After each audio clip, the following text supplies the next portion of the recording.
আমার গার পোশাক গুলা লালে রঙিন হয়ে গেছিল আয়েশা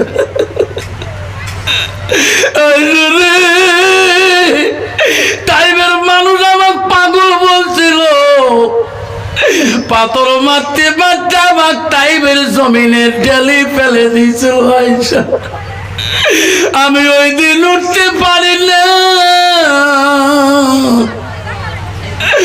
আমি ওই দিন দাঁড়াইতে পারি না আয়েশা রে ওদিন আমার পায়ে জুতো ছিল রে আয়েশা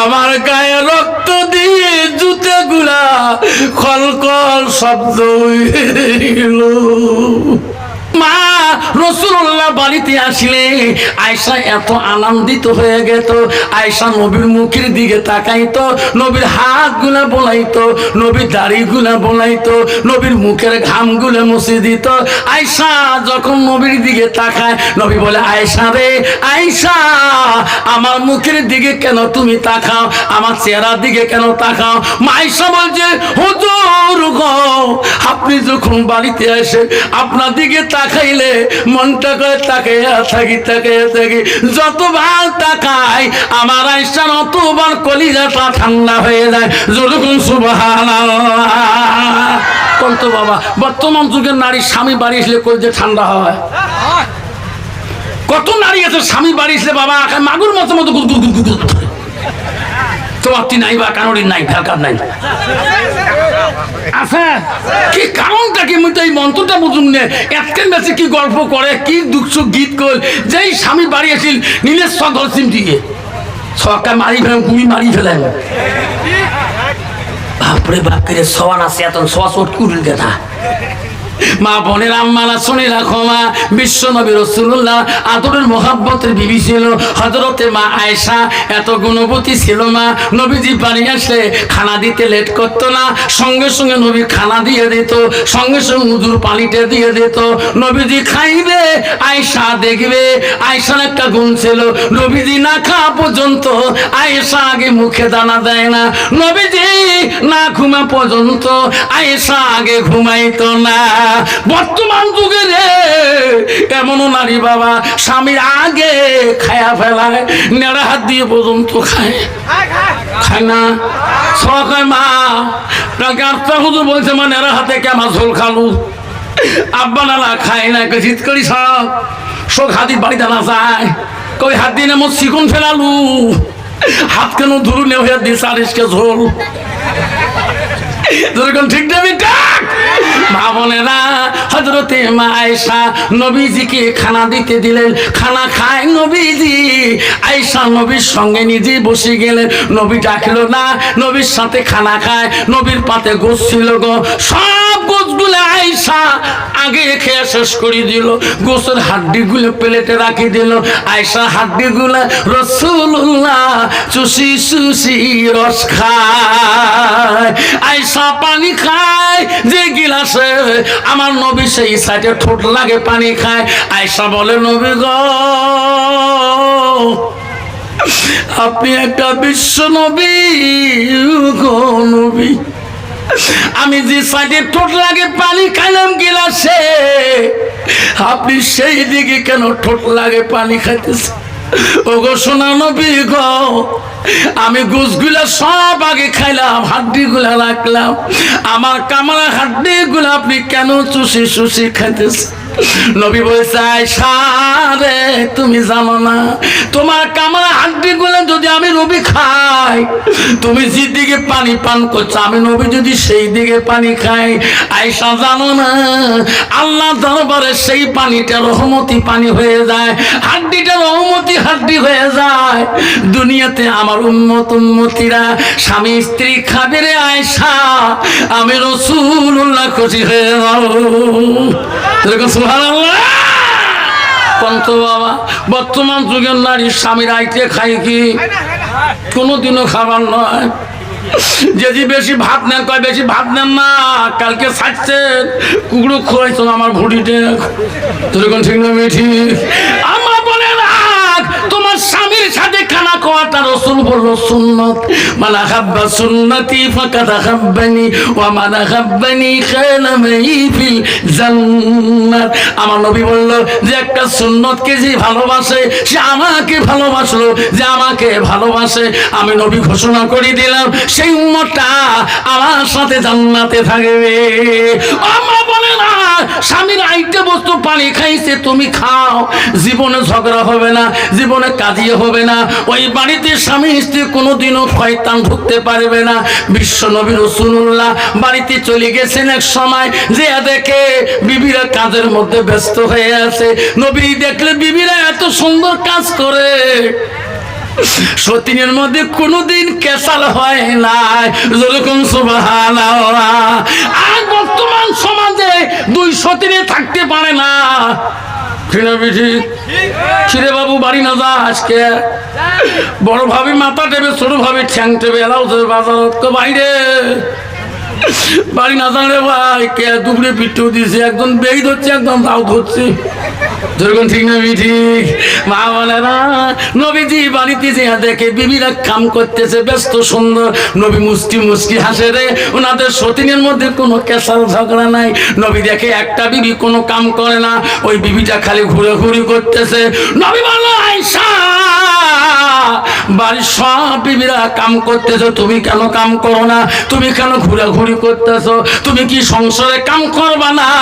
এই সংসারে তোর অধিকার আছে সমান কাম করা, যেরকম সুবহানাল্লাহ। হযরত আয়েশা বলল গো নবী সত্যি বলছেন, আমি সকাল থেকে একটা কামও আমি করি নাই গো নবী। নবী গো দুঃখ পাবেন না। না ও গো নবী আমি জানি আপনি আসলে আমাকে এই কথাটা বলবেন। ও গো নবী আজকে আমি কাজ তোমার কাছে খুঁজিয়ে নেব। কি কাজ আছে আমার কাছে রে আয়েশা? আমার কাছে তুমি কাজ খুঁজি নেবা। কইছো গো নবী গো, ও গো নবী আমি আয়েশা তোমার কাছে কাজ চাই। কি কাজ? আমার আয়েশার হাত দুইটা দিয়া আমি তোমার গোসল করে দেওয়া কাজটা চাই, যেরকম সুবহানাল্লাহ। কিন্তু বাবা বর্তমান যুগের নারী ফাঁসি দিকে বিবিরে, ও মাইনার মা, মরমের মা, রাজুর মা, সারাদিন টোটো মারলে মাথার ঘাম পানি লেগে চলে গেছে, একটু গা খান আর পানি ঝোঁকে দে না, কলটা ঝোঁকে দে ঠাসি দে না। দেখবেন বাবা রে রাগের চোটের কল ঠাসে, 3 ঠাসের কলেজ একবার ফাটে ফেলায়, যেরকম ঠিক না বেশি। ও তো হাঁকপার মাঝে জোর করে হাঁকপার কর, ওই যে মাথা ঢাকায়, মাথা ডাঙা ঠাস ঠাস করে কারণ সরি হাঁকাও লাগে না চা দেখছে তোমার জায়গা নাইবা। মা বোনের আম্মারা বিশ্ব রাসূল দেখলেন আয়েশা বলে ও গো নবী আমার মনটা চায় আমার হাত দুইটা দিয়ে তোমার গোসল করে দিতে চাই। মা বলেন আম্মারা শুনে রাখো মা, তোমার স্বামী যখন বাথরুমে ঢুকবে তুমিও সঙ্গে সঙ্গে বাথরুমে ঢুকিয়ে যাও। তোমার স্বামীর অঙ্গ প্রত্যঙ্গ গুলা যত ময়লা আছে মা তুমি মহব্বতে ঘষিয়ে দেবা। মা তুমি জানো না তোমার পাপ হবে না মা, কোনো গুনাহ হবে না মা। আল্লাহ রাসূল বলেছে তোমার হাত দিয়ে যতবার স্বামীর শরীরটা স্পর্শ করবা কাল কিয়ামতের দিন এই হাত তোমার জাহান্নামের আগুন জ্বলাইতে পারবে না, যেরকম সুবহানাল্লাহ। কিন্তু বাবা কন্ত বর্তমান যুগে তোমার জায়গা আছে না নাই? কন্ত বাবা বর্তমান যুগে নারী স্বামীর কোনদিন গা ঘষি দেয় ঘষা মারাছিস ঘষে এক পায়ে দেহে এক পায়ে, তাতে মাইয়া হচ্ছে বড় বড় নখ, এমন ঠাসা মারছে নখ দিয়ে ফুটগুলো লাগে ক্লাস করছে। কয় এমন করেন কে কেড়ে পিড়ি কেটে ছাল গেল, কয় কবার ভালো ঠিক মরণের গাও ধুয়ে দেন। কিসের গাও? মরণের গাও ধুয়ে দেন। মা বোনের আম্মারা শুনে রাখো হযরতে মা আয়েশা নবীজিকে গোসল দেওয়ার জন্য পারমিশন চায়। নবী বলে আয়েশা রে তুমি যদি আমার গোসল করে দিতে চাও আমি তো বারণ করতে পারি না, বাধা দিতে পারি না। আয়েশা যাও যাও যাও আমাকে তুমি গোসল করে দিতে পারো। আয়েশা এত খুশি হয়ে গেল 2 মশক পানি নিয়ে যায় নবীর জন্য গোসলে রেডি করলেন, জল চকিটা নিয়ে যা বসাইয়া দিলেন। নবীকে আসি ডাকে বলো হুজুর গো আমি গোসলের পানি রেডি করেছি, আমি নিজ হাত দিয়ে গোসল করে দেব। তাফসীর আছে হযরতে মা আয়েশা সিদ্দিকা ওই দিন আল্লাহর কাছে দোয়া করছিল, আল্লাহ আমি আয়েশা তো ভাগ্যবতী নারী, আল্লাহ আজকের জন্য আল্লাহ আজকে আমি রাসূলুল্লাহর গোসলের দায়িত্ব পেয়েছি। হযরত আয়েশা পানির মস্ক নিয়ে বসে আছে, নবীজি চল চৌকির মধ্যে বসিয়া গেলেন। নবীজি দিকে আয়েশা মুখের দিকে তাকিয়ে তাকিয়ে দেখে। আয়েশা বলে, ওগো নবী, আমি গোসলের জন্য আনলাম। নবী বলে, আমার গায়ে পানি ঢালি দাও। আমি তো গোসলের জন্য বসলাম। নবীর গায়ে আয়েশা পানি ঢালে না, খালি নবীর মুখের দিকে তাকায়। নবী বলে, আয়েশা, আমার গায়ে পানি দাও, তুমি তো আমার গোসল করার জন্য আল্লাহ, আমাকে পানি গায়ে কেন ঢালো না? আয়েশা কান্দি কান্দি বলে, নবী গো নবী, আমি আয়েশা আবু বকরের দ্বিতীয় মেয়ে, 7 থেকে 9 বছর বয়সে আমার আব্বা তোমার সাথে বিবাহ বন্ধন পড়িয়া দিয়েছে। নবী গো, জীবনে কোনোদিন তোমার খিদমতে ত্রুটি করি নাই। ওগো নবী, আজকে একটা আয়েশার মনের আবেগ প্রশ্ন আছে, প্রশ্নটা জবাব দিবেন, তারপরে তোমার গার মধ্যে পানি ঢালি দেব। নবী বলছে, আয়েশা, তোর জীবনে যত প্রশ্ন করছো আমি নবী উত্তর দিয়ে দিলাম, আজকে তোমার কিসের প্রশ্ন বলো? নবী স্ত্রী মা আয়েশা বলছে, নবী গো, তোমার ছোটকালে, তোমার বাল্যকালে, তোমার শিশুকালে কোন রোগ হচ্ছে নাকি? বসন্ত কলেরা হয়েছে নাকি? ওগো নবী, তোমার গার মধ্যে এত কালো কালো দাগ কেন? নবী উত্তর দেয় না, কান্দে। নবীর চোখের পানি দিয়ে বুক ভিজে যায়।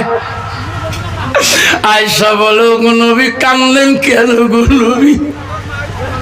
আমি বললাম, তোমার শিশুকালে বাল্যকালে কোন রোগ, কোন বিধি, কোন বসন্ত বেমার হয়েছে নাকি? নবী উত্তর না দিয়ে কান্দেন কেন? নবী উত্তর কান্দি কান্দি দেয়, আয়েশা, সেই দিনের কথাগুলো মনে করি দিস না রে আয়েশা। আয়েশা, সেই দিনের কথাগুলো মনে পড়লে আমি নবী সহ্য করতে পারি না, আমি বড় কষ্ট পাই। আয়েশা বলে, নবী গো, কোন দিনের কথা? আয়েশা, আমি নবী মুহাম্মদুর রাসূলুল্লাহ জীবনে কোনোদিন রোগ হয় না, বিধি হয় নাই, বসন্ত হয় নাই, কলেরা হয় নাই, তাহলে হুজুর তোমার শরীরে এত কালো দাগ কেন? নবী বলে, আয়েশা রে, ইসলামের খাতিরে, ইসলামের জন্য আমি যেদিন তাইবের জমিনে ইসলাম প্রচার করতে যাই, আয়েশা, তাইবের মানুষ আমাকে চিনতে পারে নাই রে।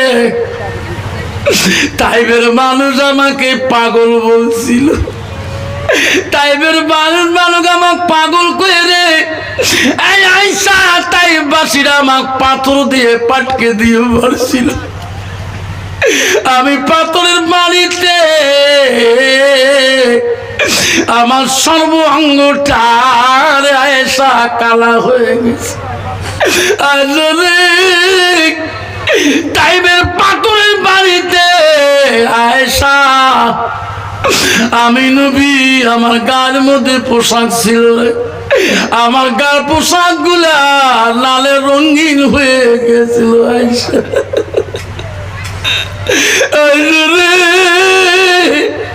তাইবের মানুষ আমার পাগল বলছিল, পাথর মারতে পারতে আমার তাইবের জমিনে ঢেলে ফেলে দিয়েছিল। আয়েশা, আমি ওই দিন উঠতে পারি না, আমি ওই দিন দাঁড়াইতে পারি না। আয়েশা রে, ওদিন আমার পায়ে জুতো ছিল রে আয়েশা, আমার গায়ে রক্ত দিয়ে জুতো গুলা খলকল শব্দ হইল।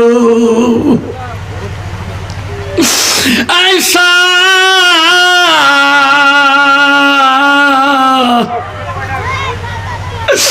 আমি ওই দিন বেহুশ হয়ে গেছিলাম। আয়েশা রে, সেই দিনের কথাগুলো মনে করে দিয়েছ, সহ্য করতে পারি না। মা আয়েশা বলছে, নবী গো, সেই দিন কি তোমার আপনজন মাবুদ হয় নাই? নবী বলছে, আয়েশা রে, সঙ্গে সঙ্গে জিবরাইল আসছে, লাব্বাইক ইয়া রাসূলুল্লাহ, আমি হাজির। আপনি তাইবের জমিনে কান্দেন না, আমি জিবরাইল আসলাম, আল্লাহ আমাকে পাঠিয়ে দিলেন। ওগো নবী বলুন, আপনি যা জবান দিয়ে বলবেন, আমি জিবরাইল তাইববাসীকে তাই শাস্তি দিয়ে দেব। আয়েশা রে, জিবরাইল বলছে, ওরে নবী, তাইবের জমিন যদি উলট পুলট করা লাগে উলট পুলট করে দেব, আমি জিবরাইল ছাড়বো না। আয়েশা রে, সেদিন আমি জিবরাইলকে বুঝাইছিলাম, জিবরাইল রে, যা যা ফিরে যা, আমি নবী অভিশাপ দিতে পারি না। তাইবের মানুষ আমার না চিনতে পারে রে জিবরাইল, তার জন্য আমি নবী কোনদিন তাইববাসী অভিশাপ দিয়ে যাব না। জিবরাইল তুমি ফিরে যা, আমি নবী একদিন দুনিয়া থেকে কবরে চলে যাব, থাকবো না পৃথিবীর জমিনে। একদিন তাইবের বংশ থাকিয়া আমাকে নবী করে মানে নেবে। আমার একটা দুলা ভাই দুপুরি থেকে হজ করতে গেছে, বুড়া জুম্মাদার, বড় জুম্মাদার। হজের মাধ্যমে একজন তাইববাসীর সাথে দেখা হয়েছিল, তাইবে বাড়ি। ওই ভাই সাহেবটা তাইবের নবীর ঘটনাটা যখন দুচ্ছিল, আমাকে ভাই সাহেব বলে, রে ভাই, কথাটা কেন বা বললাম, লোকটা লাভ দিয়ে জমিনে পড়ে গেল। বাইরে এখনো তাইবের মহিলা পুরুষরা কান্দে, আমার নবী আমাদেরকে সুপারিশ করবে কি না। ও শোনা, আমার রাসূল মিসকা হাদিসে বলে গেলেন, ইজা মাতালিল সানু ইয়ালকাতাহু আমালাহু ইল্লা মিন সালাসাতি। নবী বলল, পৃথিবীর মানুষ মৃত্যু হয়ে যাবে, মরে যাবে, কবরের মধ্যে যাওয়ার পরে সব আমল বন্ধ হয়ে যাবে। রাসূল হাদিস বলল, ইল্লা মিন সালাসাতিন, তিনটা আমল কবরবাসীর জন্য বন্ধ হবে না।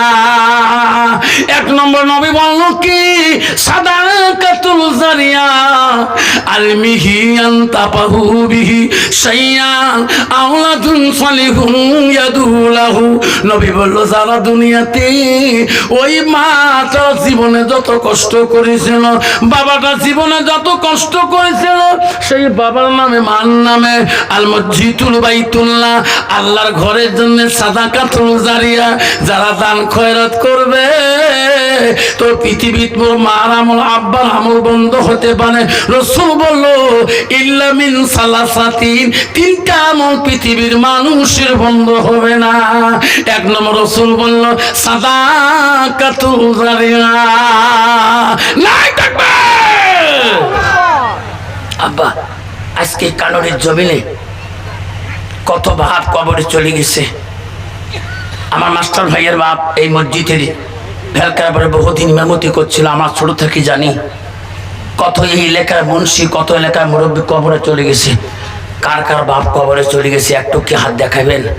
হুজুর, আমার আব্বা নেই, হুজুর দোয়া করবেন। হুজুর, কালকে আমি ভজনপুর চলে যাবো, ওয়েস্ট বেঙ্গলে সভা আছে ভজনপুরে, আমি দোয়া করবো ইনশাল্লাহ। আজকে আমি সেই কাবারিকারির থেকে তোমার মোহাব্বত আসছিলাম। মা, কার কার মা মারাছে একটা হাতটা দেখাইবেন, কার কার মা নাই? আমি দোয়া করে রাতে চলে যাব। কাল আমি ভোর টাইমে ভজনপুর চলে যাব, পশ্চিমবঙ্গ। আজকে আমি সেই মা হারা একটা সন্তানের নামে দোয়া করতে চাই। আমি একটা বাপ হারা সন্তানের জন্য দোয়া করতে চাই। একটা আদরের দাদা দাদি হারার একটা নাতির কাছে দোয়া করতে চাই। এই মসজিদের জন্য একটা বাবা যাতে আমল মা বাবার বন্ধ না হয়। রাসূল বলল, সাদাকাতুল জারিয়া, 10,000 টাকা যদি কোনো বন্ধু এই মসজিদের জন্য 10,000 টাকা যদি কেউ ওয়াদা চায়, রাসূল বলল, সাদাকাতুল জারিয়া, আলমিহি ইয়ান্তাবাহু বিহি শাইয়ান।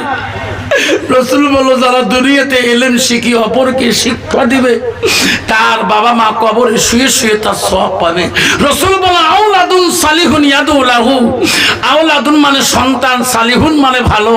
যদি কোনো ভালো সন্তান বা মা বাবার নামে দোয়া করে ইয়াদু লাহু, সেই দোয়া সরাসরি আল্লাহর কাছে কবুল হয়ে যায়। আব্বা আজকে এই কালীডাঙ্গা কোটের জমিনে একটা মা হারা সন্তান, একটা বাবা হারা সন্তান হিসেবে আমার মা বোন, তোমার মহব্বতের স্বামী আর একটা মা বোন, এই 10,000 টাকা আজকে কানড়ি মসজিদ নতুন মসজিদে 10,000 টাকা একটা বাপ ওয়াদা দিয়ে যান, আমি কালকে সেই পশ্চিমবঙ্গ ভজনপুর মাদ্রাসায় দোয়া করে দেবো ইনশাআল্লাহ। আল্লাহ তোর মার কবর, তোর বাবার কবর আল্লাহ জান্নাতের বাগান করে রাখিয়ে দেবে। এমন একটা বাপ আছেন গো আজকে এই কানড়ি মসজিদের জমিনে। একটা বাপ 10,000 টাকা একটা বাবার কাছে চাইলাম। আজকে তোর বাপ কবরে পড়ে আছে, তোমার মা কবরে পড়ে আছে, তোমার আদরের ভাই একটা কবরে শুয়ে আছে, তোমার আদরের একটা মেয়ে কবরে তোমাকে ছাড়ি চলে গেছে, তোমার আদরে একটা সন্তান তোমাকে ছাড়ি কবরে চলে গেছে। সেই মাটা বাবাটার নামে, তো দাদা দাদিটার নামে মাত্র একটা বাবার কাছে 10,000 টাকা আমি ওয়াদা চাইলাম। হুজুর আজকে দিতে পারি না, হুজুর কথা দিলাম, হুজুর আমি এই কানড়ি মসজিদে নতুনের জন্য হুজুর আমি 10,000 টাকা হুজুর আমি আস্তে আস্তে সমাধা করে দেব, হুজুর আমি পূরণ করে দেবো। আমার মা নাই হুজুর, হুজুর আমার 1 বছর আগে আমার মা মারা গেছে, হুজুর আমার 2 বছর আগে আমার আব্বা মারা গেছে। কত ভাই? 10,000।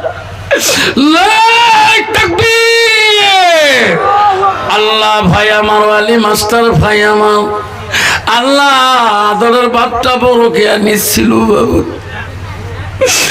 আব্বা আমাকে বলছে আফসার রে, আমি যেদিন চলে যাবো আফসার কালীডাঙ্গা কুটি আসিস রে, কেন না আসিস? আমি বলছি মাইশা কেন না আসি, আসবো। আমি সাংড়াতে বসেছিল, আমি সামন দিয়ে গেলে রাখাল পাটে দেখা পাই, রাস্তায় দেখা পাচ্ছিলাম। আমার খালু বলছিল, মাসে বলছে আফসারে দোয়া করিস আল্লাহ আমার গৌর মাসা আল্লাহ 10,000 কত 1,000 আল্লাহ তার বাবা বহুদিনই জুম্মাদার ইমামতি করেছিলেন।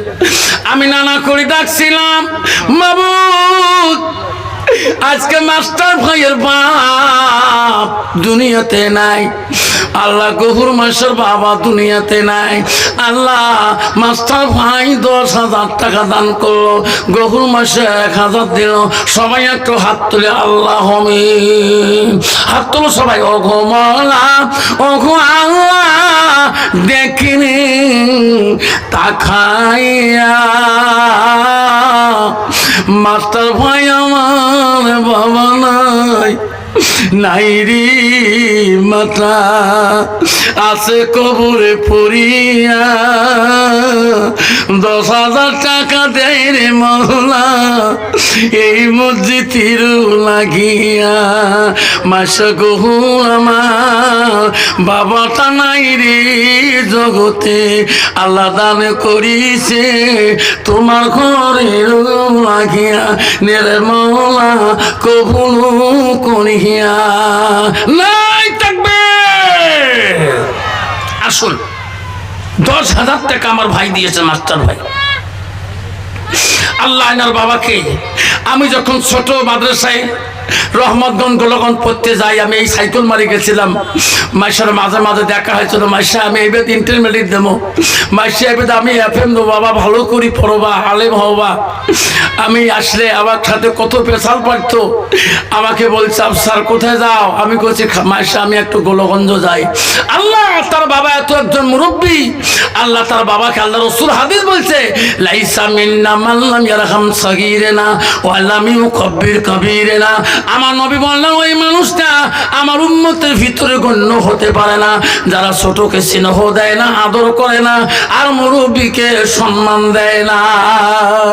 আব্বা আমার সমাজটার 10,000 টাকা দিতে পারেন না, কষ্ট হয়, কষ্ট দেব না বাবা, 10 না দিন নাই 5,000 করে যদি 5টা বাপ যদি ওয়াদা দিয়ে যাই বাবা, এই খানরি মসজিদ কোনোদিনও গরিব হলে থাকবে না। আসুন বাবা, জীবনে কত তোর মা তোর বাচ্চা বিবির জন্য কত টাকা ডাক্তার নার্সিং রুমে চলে যায়, 50,000 72 ঘন্টায় তোমার বিবির বিল উঠেছে 3 লাখ টাকা, তোমার সন্তানের বিল হচ্ছে 1 লাখ টাকা। এই বাপ, তোর মার নামে তুমি এখনো বিল তুলতে পারো নাই। আল মসজিদুল বাইতুল্লাহ আল্লাহর ঘরের জন্য মাত্র 5,000 টাকা পরকালে শান্তির জন্য আমি চাইলাম রে মা, তোর স্বামী লাখো লাখো টাকা অ্যাকাউন্টে জমা করে রাখছে রে মা, আজকে তোর স্বামী নাই, কে তোর অ্যাকাউন্টের স্বামী টাকা খায়? তোর সোনাকে দেখে কে তোর রূপের চাঁদি দেখে রে মা? ওই স্বামীটার নামে যদি সাদাকাতুল জারিয়া সাদকা জারিয়া করি 5,000 টাকা যদি কোনো মহিলা ভিতর থেকে যদি চিঠি লেখে পাঠে দেয়, হুজুর আমার স্বামী নাই, হুজুর আমার বাপ নাই, হুজুর মা নাই, আমি 5,000 টাকা হুজুর এই মসজিদের জন্য আমি সাদকা জারিয়া করে দান করলাম। নাই তাকবীর, দানে কারি না মাথা পিতা সুখে রাখো কবরে, নূরের তাসো পিনায়া মৌলা হাসর দিনে উঠাইও। 5,000 টাকা বাবা চাইলাম তোমার নামে, 5,000 টাকা বাবা চাইলাম তোমার আব্বা নামে, দয়া করে দান করিবেন মা বাবার হোসানে। দানকারীর দান আল্লাহ করে নিয়রে দিস্তা, দানের বদলে মৌলা বানাইও ইমানদার।